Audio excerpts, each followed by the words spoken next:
Bookburners, Season 3. Created by Max Gladstone, with writing by Margaret Dunlap, Mur Lafferty, Andrea Phillips, and Brian Francis Slattery. Narrated by Exie Sands.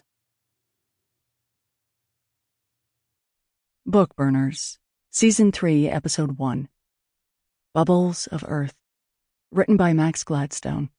Narrated by Exie Sands. 1.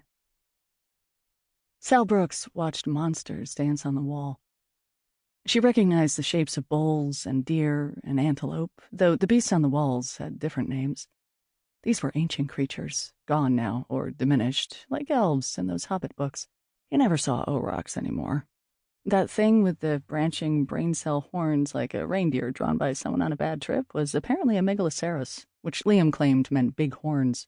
Sal felt that being unable to think of a better name for a monster reindeer than Big Horns suggested there was something wrong with the scientific imagination.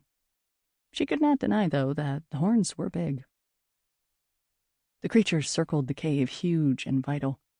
Red horses pranced, a white bull squared off against a herd of smaller cattle.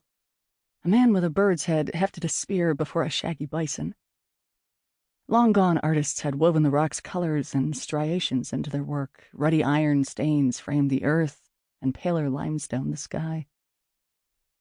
The tour guide spoke French, which Sal had come to accept, this being France. Since he wasn't ordering coffee or talking about pain au chocolat, she was lost. But she might as well make up her own translation.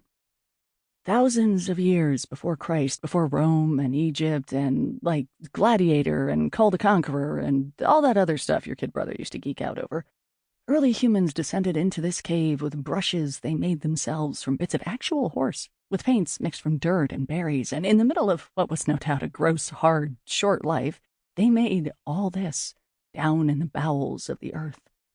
And you think this space is claustrophobic now? Imagine what it would have been like without lights.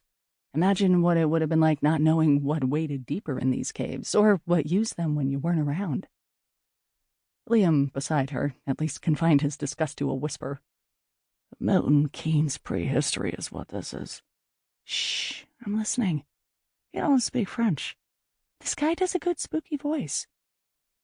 And so, her imaginary translation continued, as the pock-faced tour guide reached for a light switch set beside the cave door. We must not look upon the paintings of Lascaux only with the eyes of our normal eyes. Sal would be the first to admit her melodramatic speechifying needed a lot of work. I have to work on that if I intend to keep at this whole world-saving thing. But... Sample complete. Ready to continue?